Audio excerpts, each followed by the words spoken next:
India আর China লেগে গেছে। BSF নিজের হাতে ইট পাটকেল গ্যাস বাংলাদেশের মাটিতে তারাকে ঢুকতে দেবো না। আমার দেশের কাজে কিন্তু আমার যে বিএনপি আমল কেটে কাজ লয়, 1 ইঞ্চি মাটিও আমরা ছেড়ে দেবো না। একজনের এটা একটা চোপ দিয়েছে, একজনের এটা একটা চোপ দিয়েছে। আমাদের গ্যাস সিলিন্ডার আমাদের চোখ মুখ জ্বালিয়ে দিছে।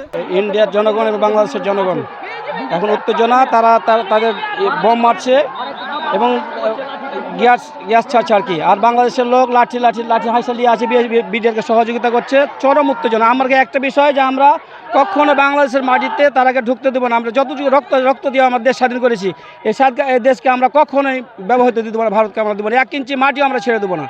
আমাদের রক্ত থাকতে আমরা ছাড়বো না, কখনো ছাড়বো না, ইনশাআল্লাহ।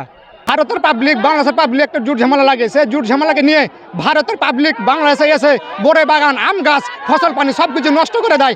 ভারতের বিএসএফ নিজের হাতে ইট পাটকেল গ্যাস বাংলাদেশের উপর নিরপেক্ষ করে। বাড়িতে থাকি, আমি যখন পেঁয়াজ কাটছিলাম, আমার এক চাচা বললো কি ইন্ডিয়া আর চায়না লেগে গেছে ইন্ডিয়ার ঘি।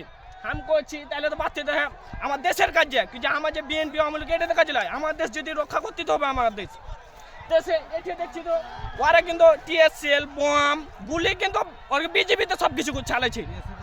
বিএসএফ ইটকুল টিএসএল সবই চালাইছে। আমাদের বিজেপিতে একজনের আঙুল ফেটে গেছে, একটা কাইটে লেছে, মানে 1 ইঞ্চির খন্ড লেগে আছে।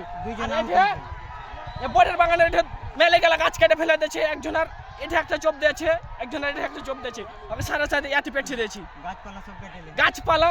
এখন তো দেখতে পাচ্ছেন অনেক কোচে সব কিছু কেটে ফেলে দিয়েছে। বইয়ের বাগান দেখেন, আমার গেটে একটা দাদার বইয়ের বাগান আছে, একটা চাচার বইয়ের বাগান আছে, মানে সব বিশ্বাস করে দিয়েছে। এখন কি করবো? আর কে চালে তো আমরা থাকতে পারছি না। খুব আমরা তো আপনি ভিডিওটা ছাড়েন, জেনে দেশের মানুষ জেনে আছে অস্ত্র যা আছে, ককটেল মকটেল যা আছে সব ব্যস্ত করেন, জেনে আমার দেশের মাটি জেনে ওরা জেনে না নিতে পারে। ভারতের ইন্ডিয়া চায়না সব কিছু দখল করে নিচ্ছে। ভারত আমাদের উপরে অনেক অত্যাচার করছে।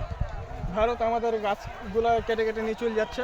আমাদের কেড়ে শস্য যত গালা ছিল সব কেড়ে বিএসএফ আর কেড়ে পাবলিক সব উঠিয়ে নিয়ে চলে গেছে। আর গ্যাস তেল মারছে আমাদের উপরে, আমাদের গ্যাস তেল মেরে আমাদের চোখ মুখ জ্বালিয়ে দিছে। তার উপরে ভারত আবার আমাদের উপরে অনেক অত্যাচার করেছে, দেখছে।